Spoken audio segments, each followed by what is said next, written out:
J'ai donc ajouté une nouvelle catégorie à mon site. Donc je vais avoir d'une part les formations et d'autre part les outils.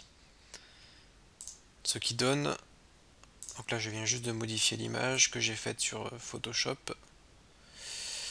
Donc là je vais avoir les outils pour Unity. Donc dans mon menu je vais avoir l'accueil, les formations, les outils.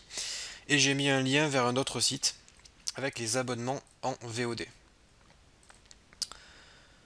Donc ce que l'on peut faire maintenant, c'est déjà ajouter une image à notre slider ici. Donc pour cela on va aller dans nos modules, hop, module. Je vais aller chercher une image, donc le module s'appelle slider, hop, donc je marque slide, je fais configurer. Là j'avais laissé un slider par défaut que je vais activer. Voilà, donc là il est activé et je vais le modifier. Je vais l'appeler par exemple les tutos Unity 3D. Au niveau de l'URL, eh bien, je vais tout simplement aller dans les formations vidéo ici. La légende de l'image, ça sera nos tutos Unity. La description, alors, ça sera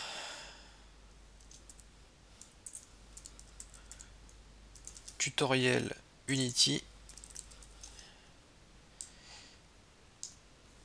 Découvrez nos formations vidéo sur le moteur de jeu Unity 3D et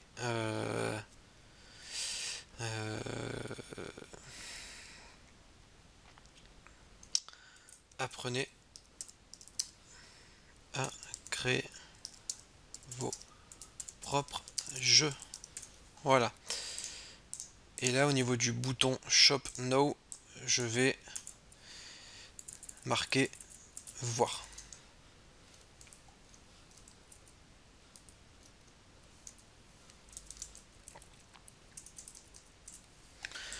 Voilà. Donc là, on est bon. Le seul truc qui ne va pas, c'est justement l'image.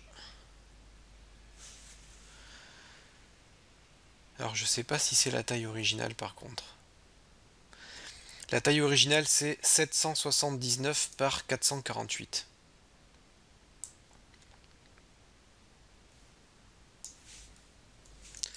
Donc on a dit 779 par 448. Ça donne quelque chose comme ça. Donc pour l'instant, je vais mettre une image un peu bidon par défaut. Voilà. Je vais redimensionner mon image comme ceci. Je vais faire CTRL ALT S, tuto Unity. Je vais mettre au format PNG sur mon bureau. Je retourne dans ma boutique et là je vais aller chercher mon image. Tuto Unity, je valide. Alors, qu'est-ce que ça va donner tout ça? Ok, donc là j'ai mon slider qui est ici. Je vais sur ma boutique et j'actualise.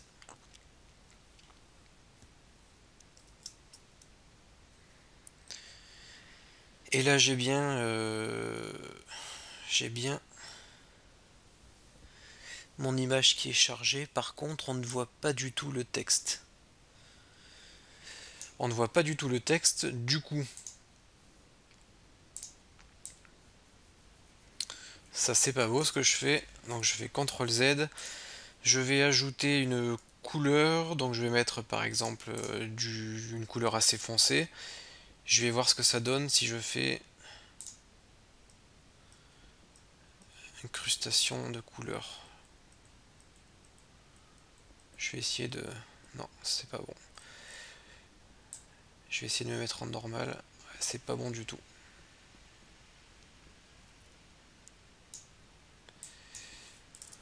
Je vais mettre en 50%. Et ce que je vais faire, c'est que je vais gommer une partie de mon image.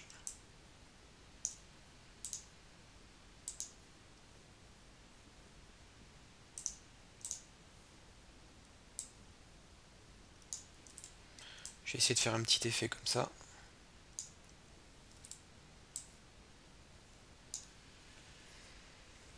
Je vais voir ce que ça donne. Bon, pire, c'est pas grave. Tuto Unity. PNG. Voilà. Ok, je vais voir ce que ça donne et si c'est pas bon, ben, on fera une autre image. Donc essayez bien sûr de mettre un fond assez foncé.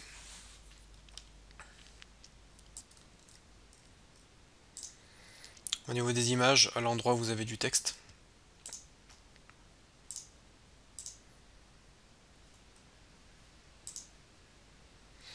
Bon là c'est un peu mieux, au moins on voit le texte.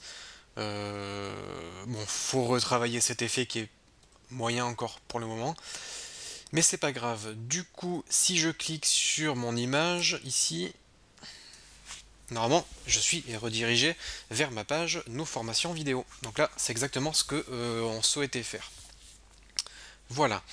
Donc il y a ce petit bloc là qui me gêne parce que moi j'ai pas de magasin, c'est un site internet. Donc je vais vous montrer comment configurer ce bloc. Vous allez dans vos modules, dans la liste des modules. Je vais juste vérifier un petit truc.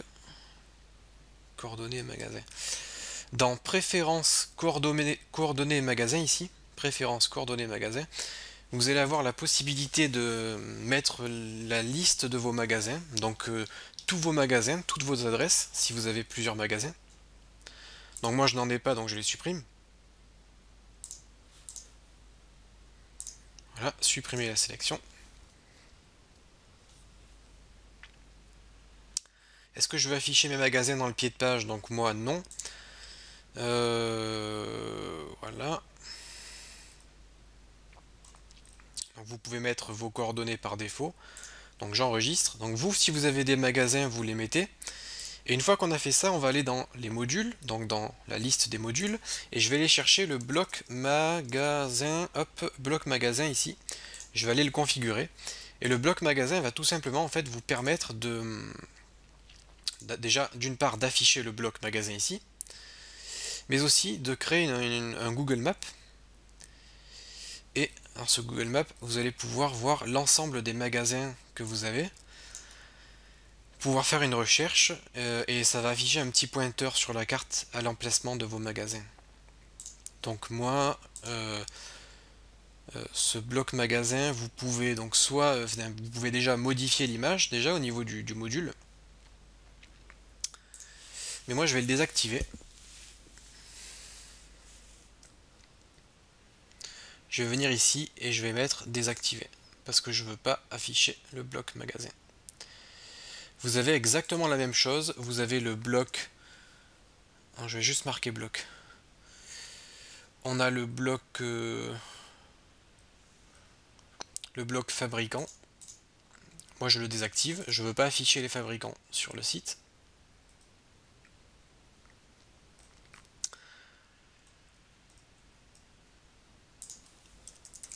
Alors on a d'autres blocs. On va avoir le bloc fournisseur. Je ne veux pas afficher le bloc fournisseur sur mon site. Bloc information contact, bloc langue. Je vais voir qu'est-ce qu'on a encore. Bloc catégorie, bannière. Ajoute un bloc d'information client. Donc celui-là, il doit être mis à jour. Donc je vais mettre à jour le bloc CMS d'information client.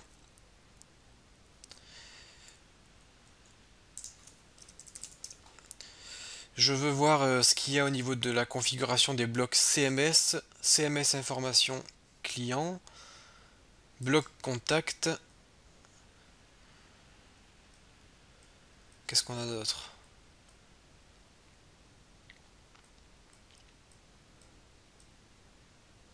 Les meilleures ventes. On a le bloc newsletter. Donc, ouais, je vais voir si on peut le configurer. Les nouveaux produits, le panier, les promotions. Ok. Donc là, j'ai la configuration de tous les blocs qui m'intéressent. Donc dans le bloc CMS, on a quelques pages, comme par exemple les conditions d'utilisation, à propos, mention légale, paiement sécurisé. Donc moi je vais les désactiver ces pages, mais vous pouvez les activer si vous avez par exemple des mentions légales ou des conditions de livraison. Vous avez la possibilité d'ajouter des pages aussi, vous pouvez créer vos propres pages. Donc là, je ne veux pas afficher le bouton propulsé par PrestaShop, je valide, et c'est bon. Je vous montrerai dans une prochaine vidéo comment faire vos propres pages CMS. Qu'est-ce qu'on a d'autre? Le bloc information client. Ça c'est les deux blocs, ok, donc on va les laisser. C'est les deux blocs qu'on a en bas de page. On a le bloc contact. Donc j'affiche pas le numéro de téléphone, par contre je mets l'adresse email. Anthony Robas, formation facile, ok, je valide. Donc là c'est le bloc contact. On a le bloc newsletter. Est-ce qu'on veut valider, enfin vérifier l'adresse email? Ok. Donc là je touche rien. J'actualise ma page.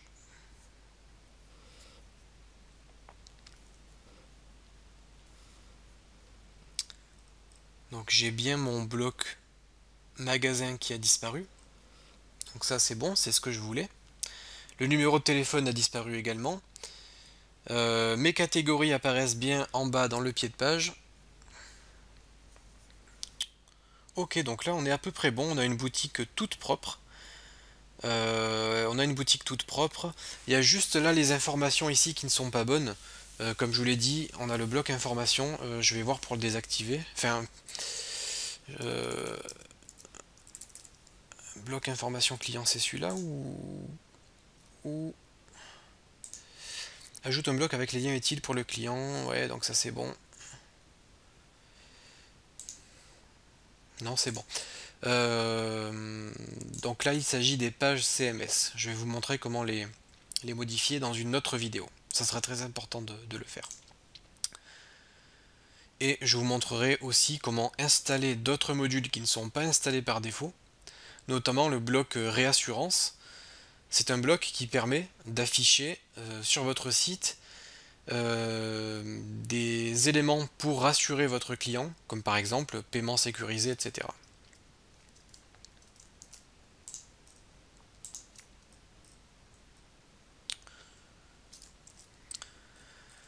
Donc on pourra aussi modifier notre page d'accueil et ajouter un peu plus de texte, notamment en dessous ici.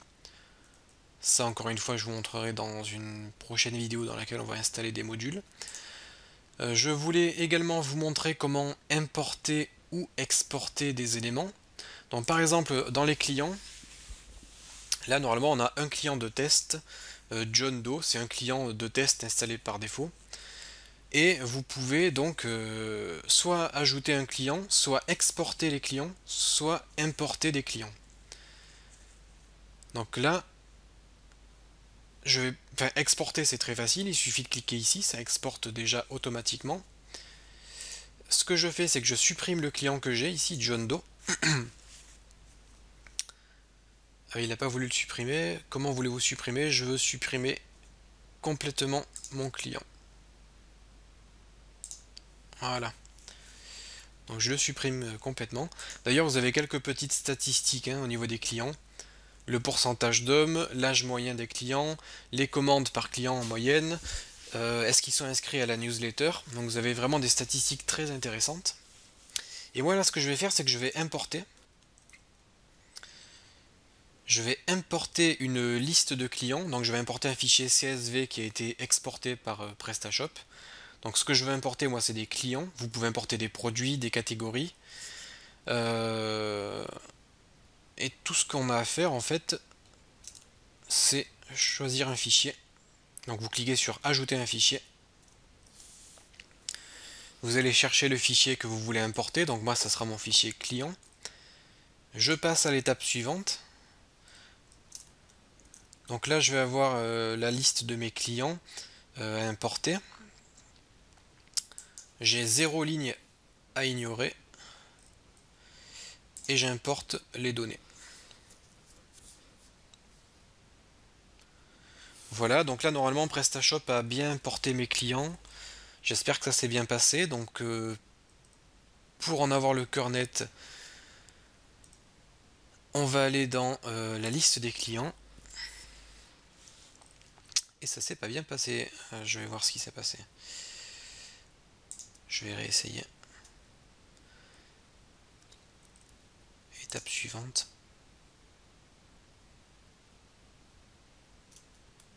Ah oui, j'ai oublié de sélectionner les catégories. Donc en fait, lorsque vous importez un fichier CSV, vous devez associer chaque colonne à vos clients. Donc là, j'ai titre et civilité. Là, j'ai le nom. Là, j'ai mes prénoms. Là, j'ai mes adresses email. Là, j'ai l'âge.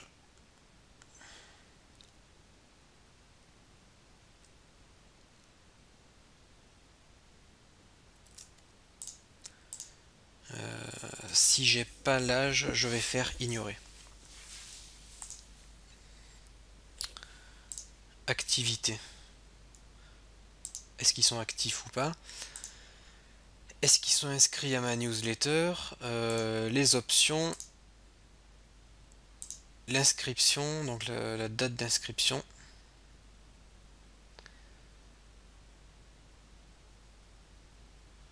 Donc là, j'ai pas inscription, je vais ignorer la colonne. La dernière connexion, je vais ignorer la colonne.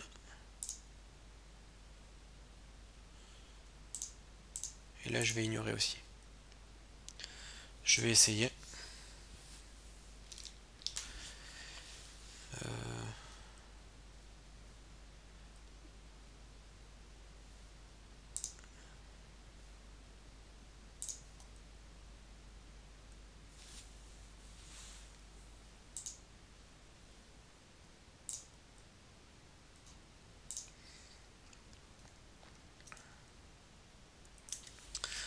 Non, là c'est dommage. J'ai l'impression que la nouvelle version de PrestaShop ne gère pas les clients exactement de la même façon que la version précédente. Donc là, l'import ne fonctionne pas. C'est pas grave, je vais laisser tomber ça. En tout cas, vous avez compris comment ça fonctionne. Lorsque vous importez un fichier CSV, vous devez faire correspondre chaque catégorie à celle de votre document CSV et vous devez cliquer sur importer. Donc là pour les clients ça passe pas, hein. Passer de la version 1.5 à 1.6 ça n'a pas l'air de bien fonctionner, donc je verrai pourquoi. Pour l'instant c'est pas grave, on va rester comme ça. Là on a une boutique toute propre avec notre menu, nos images, et là il ne reste plus qu'à importer nos produits. Donc dans la prochaine vidéo nous allons ajouter des produits à notre boutique en allant sur l'onglet catalogue et produits. Donc ça on le fera d'ici la prochaine vidéo.